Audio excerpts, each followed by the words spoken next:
All right. Hey, welcome. So in this video, let's look at a shared range.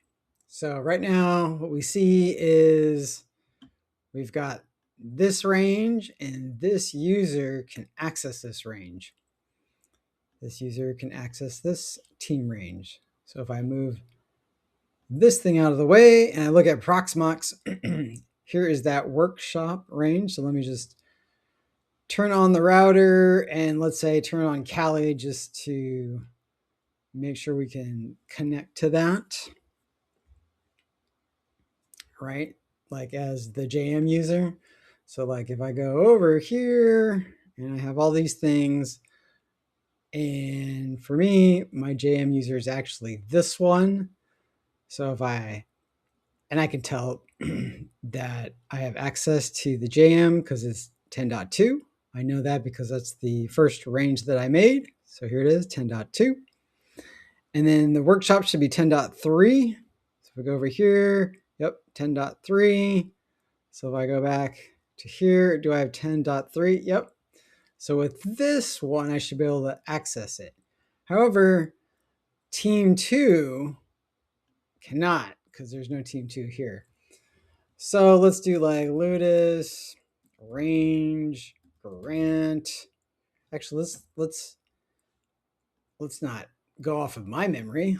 Let's go off of the actual documentation. So we'll go into the docs and we'll go up here and we'll say, I'm just going to put in grant. Should be under here somewhere. Here we are. All right. So impersonate the user flag to control another user's range. That's all great, but I want to, okay, so ludus admin user shares range to udis who will use it. So this is going to grant this workshop range to this user. So that's pretty much what I want, except we're going to call that team 2. So let's do that here. Move this and paste, and we'll say team 2. Okay, so it looks like, is that how I spelled workshop though? Because I think I put an R in it. And I didn't have a 1. Okay, so that should give us access. So it'll take a moment. While that does that, and it looks like range access to the workshop is granted to team 2. And this is very important. You will need to pull an updated WireGuard config. So let's look at what that looks like.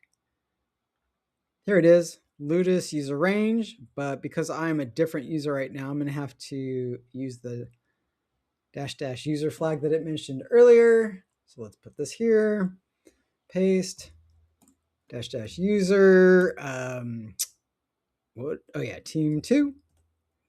There it is. I'll just grab this whole thing, copy, then we'll open this up, we'll add a tunnel. We'll call this, sure, file is team2 dash msa2. Okay, what? Try, what did I do? Did I not add a tunnel? What is going on here? File name. Oh, does it not create it for me? What's going on? Let's bring it down. Here we go. Add empty tunnel. Boy.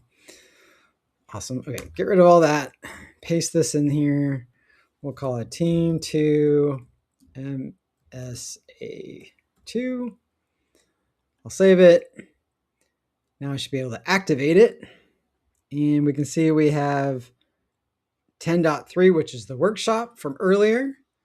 So now as this user, now that I'm WireGuard in, I should be able to go to the workshops Kali, which is this IP. So if we go up here, we do https ://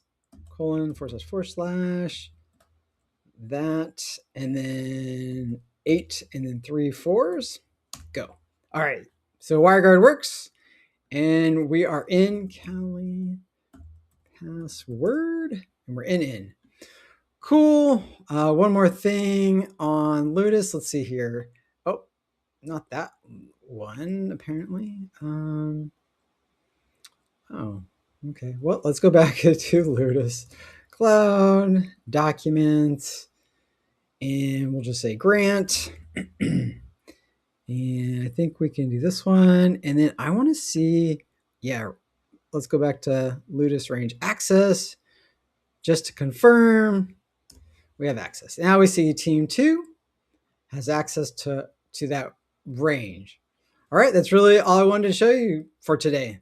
Hope that helped. See you later.